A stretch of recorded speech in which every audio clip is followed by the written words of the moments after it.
우리 김순희 권사님이 필사해 주셨습니다. 자, 우리 다 같이 제목을 읽겠습니다. 시작. 교회의 권세 합심 기도입니다. 여러분들 교회를 보통 세 가지로 정의합니다. 그게 세 가지. 첫 번째는 뭐냐면 교회는 건물입니다. 그죠? 건물입니다. 근데 성경은 본질적으로 이 건물을 교회라고 정의하지는 않습니다. 그러나 사회적으로 일반적인 개념으로 건물을 교회라고. 예를 들어서 야 우리 교회 가자. 그죠? 교회 가자 했을 때 그 교회는 보통 건물의 개념이죠. 그러니까 통상적으로 건물을 교회라고 하지만 성경은 건물이 교회라고 얘기하지는 않습니다. 그러나 교회는 귀하게 예배드리는 장소로 쓰임을 받습니다. 그죠? 그리고 가끔씩 이 교회 건물 안에 성령님의 은혜가 임할 때도 분명히 있습니다. 두 번째로 한번 따볼까요? 그리스도인.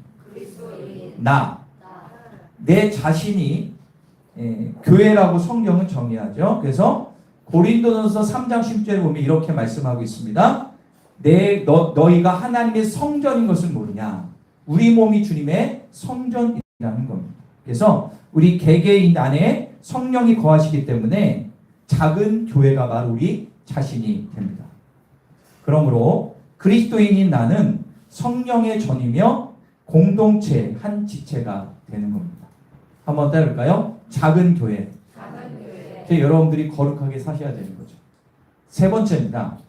세 번째는 예수님을 임금과 구주로 고백한 모임이 바로 교회입니다. 자, 이게 성경이 얘기하는 본질적인 교회 개념입니다. 여러분들 그 신약 성경은 헬라어로 쓰였는데 에클레시아라는 말 들어보셨나요? 에클레시아? 이 에클레시아가 교회인데 무슨 뜻이냐면 불러냄을 받은 자들의 모임이다 라는 거죠. 자, 마태복음 16장 16절 18절 이렇게 말씀하고 있어. 한번 읽어보겠습니다. 시작. 다 들으십니다. 자, 18절. 또 내가 내게 이르노니 너는 베드로라. 내가 이 반석 위에 내 교회를 세우니 음부의 권세가 이기지 못하리라. 자, 이 16절 18절 말씀을 근거로 교회를 정의합니다. 16절을 보여주세요. 베드로가 고백하죠. 주는 그리스도시요 살아계신 하나님의 아들이십니다. 할렐루야. 예수님을 내 삶의 임금과 구주로 고백한 사람들. 18절 보실까요? 이렇게 예수님 말씀하시죠. 너는 베드로라. 내가 이 반석 위에 뭘 세워요? 교회를 세우리니. 베드로의 고백 위에 교회가 세워진다는 말씀이에요. 그러므로 교회의 본질은 예수님을 그리스도로 고백하는 공동체가 교회입니다. 그래서 여기 모인 모든 분들이 이 건물 말고 요 옆에 있는 삼정공 가서 예배드리는 그게 교회가 되는 거예요. 우리가 우암산 산 꼭대기 등반 가서 예배드려도 교회가 되는 거예요. 우리가 야외나들이 가서 대청댐에 가서 거기서 예배드려도 교회가 되는 거예요. 할렐루야. 교회는 건물이 아니라 우리 공동체라는 사실. 이해가시죠? 자, 교회의 정의입니다. 그런데 이제부터 중요해요. 하나님은 이런 교회에 권세를 주셨습니다. 권세. 여러분들, 권세라는 것은 힘입니다. 파워입니다. 전능하신 하나님이 우리 교회만 유일하게 교회에게 주셨던 힘이 있다는 거죠. 세상에서 줄 수 없는 권세를 교회에게 주셨다는 거예요. 요즘 정치운영 참 마음이 어렵죠. 정신이 없습니다. 그런데 그런 세상적인 권세와 권력은 오래가지 못합니다. 그런데 하나님이 교회에 주신 권세가 있다는 것. 우리는 이 권세를 누리고 감사하고 사용해야 됩니다. 그래서 교회에는 여러 가지 권세 가운데 몇 가지 말씀. 첫 번째 따를까요? 죄사함과 용서의 권세. 교회에서 복음을 전합니다. 강단에서 또 여러 가지 복음을 외치고 회개를 외치고 경고를 합니다. 그래서 교회 강단에서는 복음, 회개의 메시지가 선포되는 겁니다. 할렐루야. 여러분들, 이렇게 우리가 말씀 듣고 마음에 찔림이 오거나 마음에 기쁨이 오거나 해결이 받는다면 이건 세상에서 줄 수 없는 권세라는 거예요. 오직 교회의 강단에서 말씀이 선포될 때 죄사함과 용서의 권세가 있을 줄 믿습니다. 할렐루야. 두 번째로 따라볼까요? 악한 영을 제어하는 권세. 누가복음 10장 19절에 나오는데요. 예수 그리스도의 이름으로 사단과 어둠의 권세를 대적하고 물리치는 권세를 교회에게 하나님은 위임하셨습니다. 하나님이 직접 원수 마귀 사도 쫓아내는 게 아니라 교회를 통해서 쫓아내는 거예요. 그래서 원수 마귀 사단을 이길 수 있는 유일한 곳은 교회밖에 없습니다. 세 번째로 따라볼까요? 복음을 증거하는 권세. 사도행전 1장 8절에 분명히 나오죠.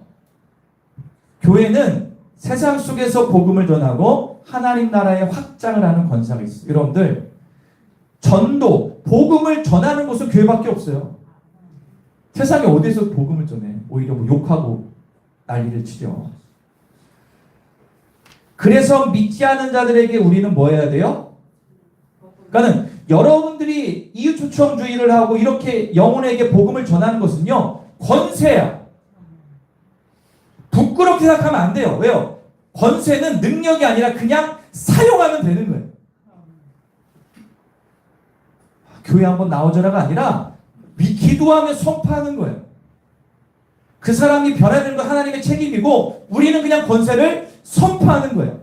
그래서 교회에는 복음을 증거하는 권세가 있는 거예요.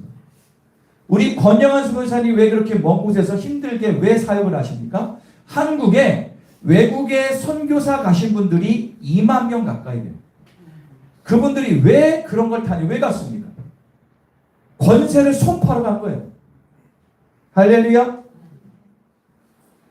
그런데 중요한 사실이 있습니다. 이 모든 권세를 온전히 사용하려면 반드시 필요한 권세가 있어요. 이게 있어야 이게 사용이 돼요. 그게 뭐냐? 오늘 본문입니다. 19절 20절. 오늘 본문 한번 읽어볼게요. 시작. 너희 중에 두 사람 땅에서 합심하여 무엇인지 구하면 하늘에 계신 내 아버지께서 그들을 위하여 이루게 하시리라. 두세 사람이 내 이름으로 모인 곳에는 나도 그들 중에 있느니라. 할렐루야. 19절을 보실까요? 두 사람이 땅에서 합심하여 무엇이든지 구하면 그들을 위하여 이루게 하시리라. 이거를 따라해볼까요? 하늘 문을 여는 권세. 하늘 문을 여는 권세라는 거예요. 이게 뭐냐? 다른 말로 합심기도. 한번 따라해볼까요? 하늘 문을 여는 권세. 합심기도. 여러분들 교회가 합심하여 기도할 때 하늘나라의 능력이 풀어지고 하나님의 뜻이 이 땅에 이루어짐을 믿으시기를 바랍니다. 성경에 나온 거예요. 자, 19절을 보실까요? 19절에서 이렇게 나옵니다. 정확히 콕 집어서 두 사람이라고 하죠. 이 두 사람은 교회의 최소 단위를 의미합니다. 바꿔 얘기하면 두 사람을 교회로 바꿔야 돼요. 교회가 합심하여 구하면 하나님은 반드시 들어주셔야 돼요. 왜요? 약속했기 때문에. 두 번째로 20절을 볼까요? 이렇게 나옵니다. 두세 사람, 2명 세럼. 자, 모인 곳에는 내가 항상 너희와 뭐 하겠다? 함께 하겠다고 약속했습니다. 이게 무슨 말이냐면 교회된 우리가 모여서 기도할 때 성령님이 항상 함께 하신다는 거예요. 할렐루야. 이 말씀을 정리하면 이런 거예요. 예수님을 임금과 구주로 고백하는 사람들에게는 성령님이 항상 함께 하신다. 그뿐 아니라 한 마음으로 구하면 반드시 응답해 주신다. 이게 하늘 문을 여는 권세라. 18절 볼까요? 18절 보겠습니다. 18절에 이렇게 얘기해요. 한번 읽어볼게요. 시작. 진실로 너에게 이르노니 무엇이든지 너희가 땅에서 내면 하늘에서도 매일 것이요 무엇인지 땅에서 풀면 하늘에서 풀린다. 자, 이게 뭐냐면 교회에게 하늘과 땅을 맺고 푸는 권세를 주셨다는 거예요. 마태복음 16장에 뭐냐면 천국 열쇠를 줄 건데 그 열쇠로 너희가 땅에서 매면 하늘에서도 매일 것이요 땅에서 풀면 하늘에도 풀리리라. 동일한 말씀이 나와요. 우리에게 하늘을 푸는 열쇠를 주셨는데 이 열쇠를 열면 매고 푸는 권세가 이 땅 가운데 임한다. 그런데 그 열쇠를 여는 것은 바로 합심기도를 통해서만 가능합니다. 할렐루야. 교회가 사단을 묶고 사람의 억압과 죄와 고통과 기근을 푸는 열쇠를 교회에게 주셨다는 겁니다. 어떻게 가능하다고요? 합심기도할 때 가능하다는 겁니다. 그러므로 하나님이 교회에 주신 권세를 실제적으로 세상이나 우리의 삶에 드러내는 방법은 합심기도밖에 없습니다. 그런 분이 있어요. 아, 저는 목사님 뭐 합심기도 모르겠는데 별로 기도를 안 해봤어요. 저 기도 잘 못해요. 아니, 저 기도하는 노래되는 제가 무슨 능력이 있습니까? 이거는 오해하는 겁니다. 아까 말씀드렸죠? 하늘문을 여는 것의 능력이 아니라 권세라는 거예요. 권세는요, 그냥 사용하는 거예요. 내가 기도를 조금 하고 많이 하고 중요하지 않아요.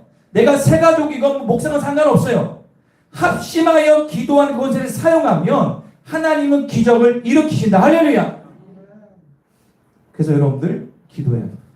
이 시간. 바로 교회된 내가 하늘의 권세를 믿음으로 기도할 때 하늘문을 열어 응답받는 놀라운 역사가 일어남을 믿으기를 축원합니다. 그렇다면 이 하늘문을 여는 권세 합심기도를 경험한 최초의 사건이 사도행전 12장에 나옵니다. 어떤 사건이냐? 베드로 구출 사건.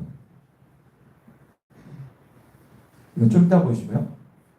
자, 여러분들 아는 분도 있고 모르는 분도 있지만 어떤 내용인지 말씀을 드릴게요. 그 당시 헤롯 왕이 12제자 가운데 한 명 야고보를 참수형을 시킵니다. 그랬더니 유대인들이 좋아해요. 그래가지고 진짜 수장이었던 베드로를 잡아서 감옥에 쳐넣죠. 그리고 16명에 되는 군인들이 밤새워서 붙잡고 매일이면 죽거든요. 죽이려고 합니다.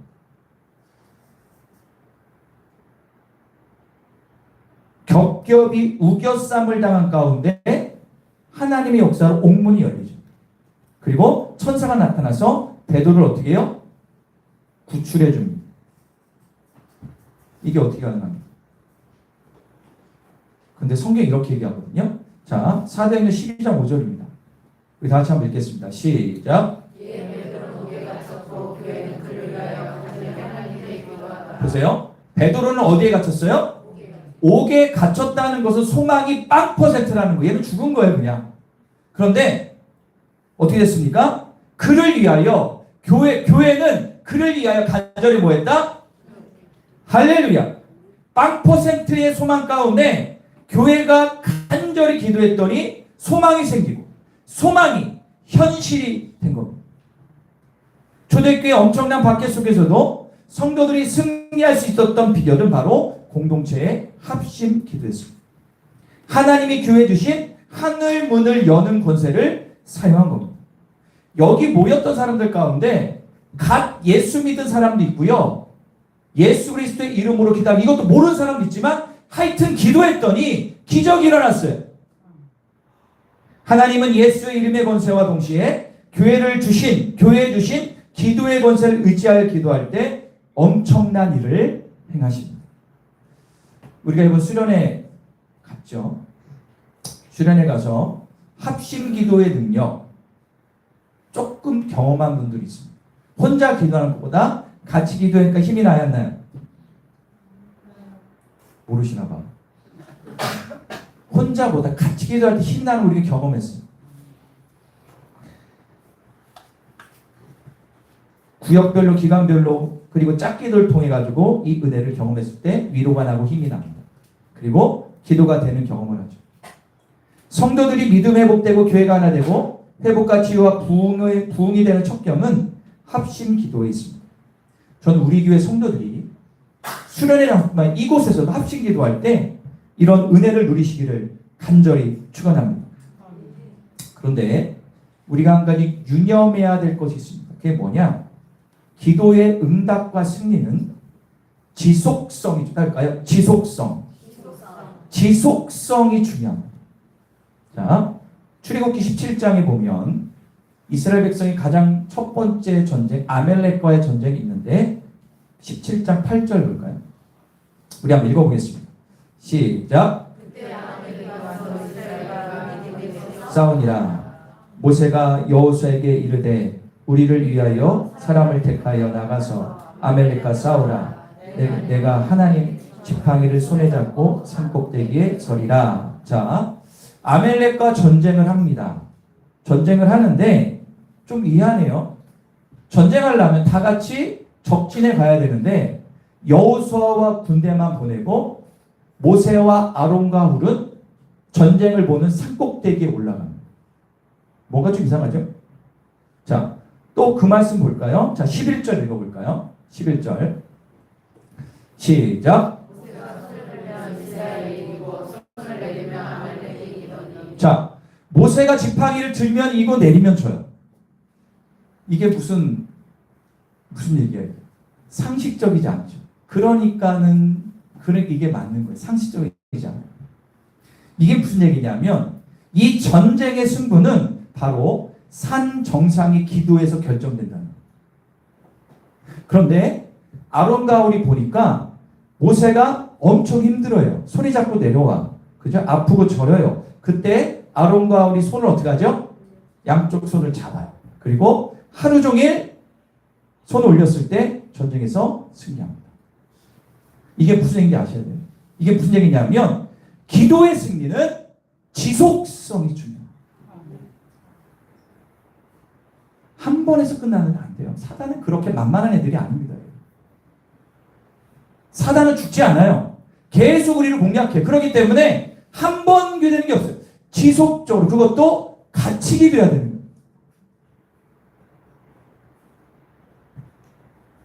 자, 여러분 생각해 보겠습니다. 기도가 되는 날이 있습니다. 여러분 평생 살면서 기도할 때 뭐 부흥회를 하던 이번 수련을 하던 이번 수련회 때 기도에 마음이 뻥 뚫렸다. 뭐 평안이 임했다. 뭔가 좀 기분이 좋아졌다. 이런 감정 경험하셨어요? 못했어요? 조금씩 하셨을 겁니다. 그죠? 그럴 때가 있어요. 그리고 마음에 평안이 오고 기쁨이 올 때도 있어요. 그리고 어떤 분은 목사님 잘 모르겠는데 응답 받은 것 같아요 하는 분도 있어요. 그러나 그게 확실한 응답은 아니죠. 맞아요, 틀려요? 문제는 기도를 하다가 안 한다는 게 문제예요. 안 한다는. 완전한 승리와 응답은요, 응답 받을 때까지 기도해야 돼요. 한번 살짝 감정의 응답만 받아. 그게 돌아가면 또 기도 안 해. 그러면요, 도루묵 돼. 옛날로 돌아가. 여러분, 맞아요, 틀려요? 아니, 그때 그건 아닌데 지금 또 옛날 같네. 왜 그러냐? 그때 그 기도를 안 하니까 안 되지. 기도는 한 번이 아니라 지속적으로 해야 되는 거예요. 여러분들, 여러분 집에서 어떤 약을 드시잖아요. 그죠? 영양제 드시잖아요. 그러면 한 번 먹으면 평생 그게 유지가 됩니까? 매일 먹어야 되죠. 똑같은 거라니까, 기도도. 나 이곳에 은혜 받아서 할렐루야. 그런데 일주일 먹어서도 옛날같이 돌아가. 힘들고 죽겠네. 어떻게 나 죽겠어. 때려야 돼. 그거 왜 그러냐? 기도 안 하니까 지가. 죄송해요. 지가라고 해서. 그 사람이 기도 안 한 거야. 그때 그 감정은 하나님 한 번의 사인이라면 지속적으로 기도해야지. 그럼 그게 확신이 되고 눈으로 보는 응답으로 와요. 근데 그거를 사람 잘 안 합니다. 그러니까 맨날 신앙이 그냥 그렇게 왔다 갔다 하는 거예요. 그것밖에 안 돼. 맨날 왔다 갔다. 힘듭네, 얻없네, 예수님이 있네 없네까지 가는 거예요. 사랑하는 여러분, 기도는 지속해야 돼요. 성령께서 우리들의 기도에 통하여 일하시는 데는 시간이 필요합니다. 그 시간 동안 꾸준히 기도함으로 성령님께 충분히 일할 수 있도록 해야 될 줄 믿습니다. 지금부터 얘기를 잘 들으세요. 이건 좀 영적 얘기인데 성경 얘기를 그대로 풀어드리는 거예요. 자, 다니엘서 10장에 보면 지속적인 기도의 응답에 대한 정확한 예가 나옵니다. 자, 이건 짧게 설명드릴게요. 원래 이거 가지고 한 설교를 따로 해야 되는데 시간을 더 짧게 말씀드릴게요. 다니엘이 기도 제목을 놓고 나라에 위해서 기도합니다. 그런데 유명한 게 다니엘의 며칠 기도가 유명해요? 21일. 그래서 다니엘 21일 여기서 나온 거거든요. 다니엘은 응답받기 위해서 21일 동안 금식 기도합니다. 그런데 성경에 보니까 처음부터 3주간 기도할 걸 몰랐어요. 할 생각도 없었고. 그러니까 다니엘이 금식기 보니까 이렇게 나와요. 자, 한번 볼까요? 다니엘서 10장 12절 이렇게 나옵니다. 한번 읽어볼게요. 시작.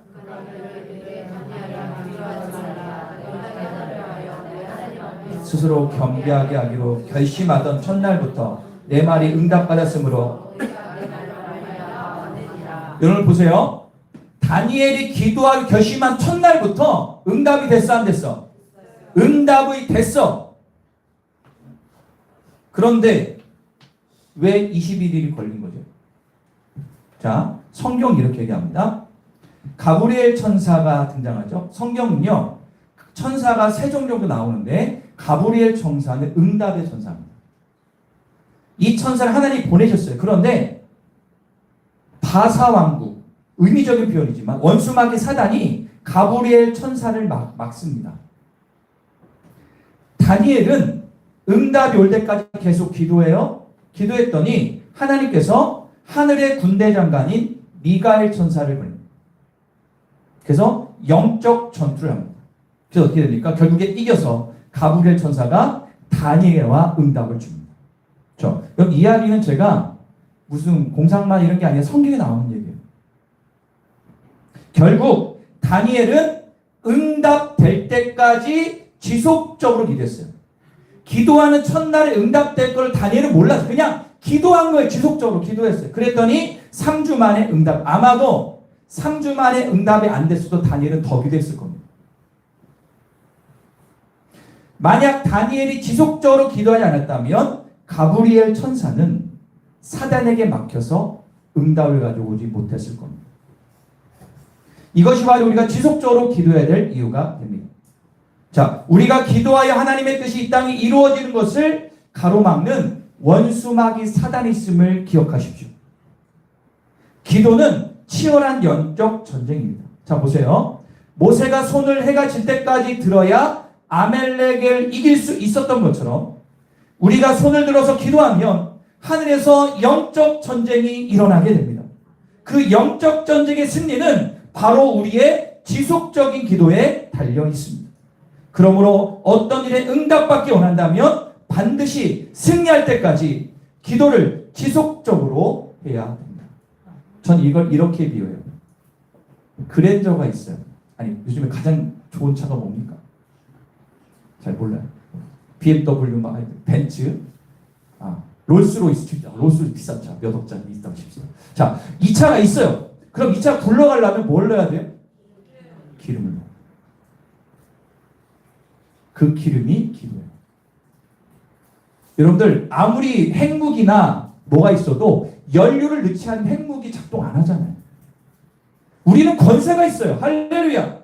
주셨어요. 기도하면 응답이 와요. 그런데 이게 왜 작동 안 하냐? 지속적인 기도를 안 해요.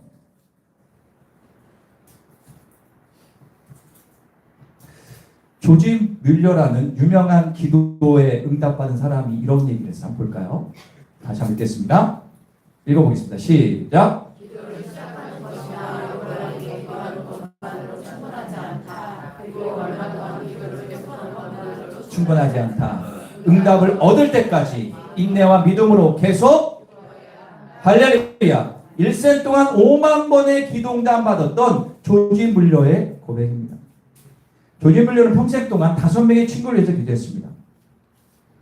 예수님께 첫 번째 친구는 5년 만에 믿었고, 두 번째 친구는 10년 만에 믿었고, 10년 만에 2명 친구, 3명 친구가 믿은 거죠. 35년 만에 4번째 친구가 믿었고 마지막 5번째 친구는 조지 뮬러가 장례식장에서 믿었어요.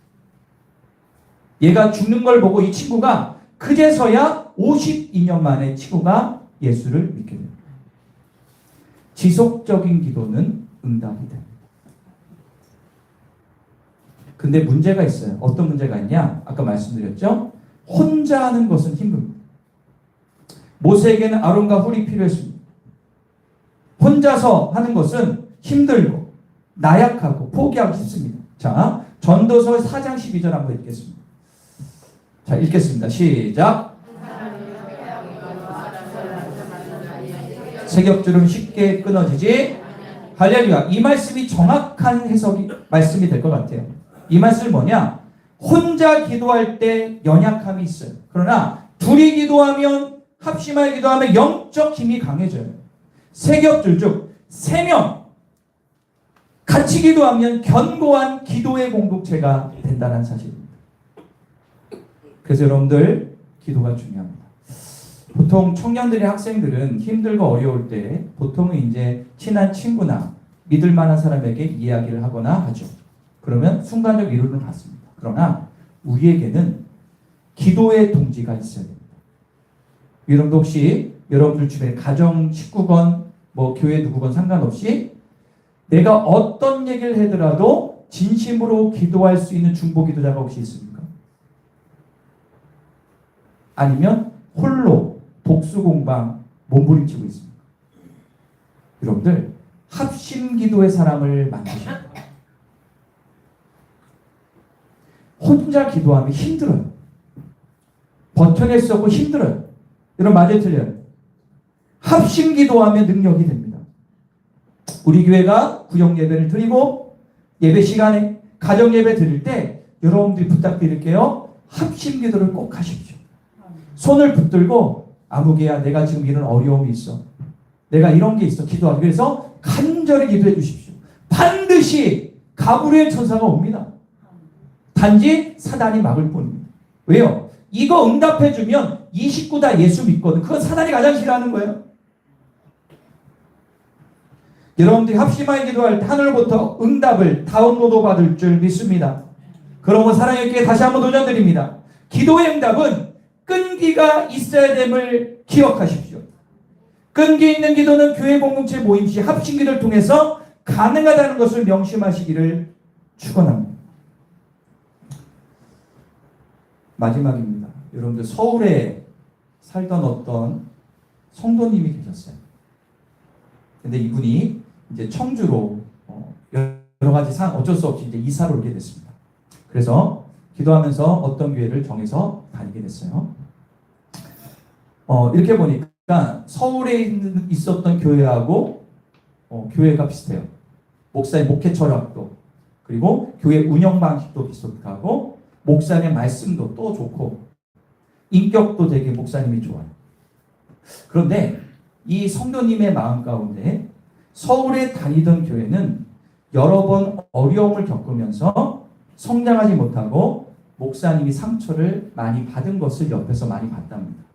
그런데 왜 우리 교회는 성장하고 부흥하는, 청주에 왔는데 이 교회 성장하고 부흥하는가를 고민을 해봐요. 그리고 1년이 지난 다음에 이 성도님이 결론은 뭐냐? 서울교회나 청주교회나 비슷한데 다른 것은 기도였어요. 기도. 말씀도 좋아. 교인들도 괜찮아. 그런데 가끔 문제 생기면 교회가 넘어져. 그런데 이 청주에 있는 교회는 똑같이 어려움이 있는데 그걸 극복해. 봤더니 기도야, 이 교회는. 이 교회는 24시간 중보기도단이 계속 돌아요. 주일 예배를 위해서, 주일 예배 밑에서 20명의 사람이 중보기도해요. 주일 예배를 위해서. 그리고 장로님부터 성도들까지 예배 시간에 중보기도하는 게 생활화되어 있어요. 뜨거워요. 성령이 충만해요. 그러니까 문제가 있어도 이겨내는 것을 보면서 기도구나. 이 성도님이 정확히 보신 거예요. 어느 교회든 문제 없는 교회는 없습니다. 문제는 은혜로 그 문제를 덮어야 돼요.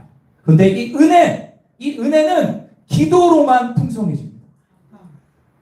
어느 교회든 부흥하는 교회는 성도들의 합심 기도가 있습니다.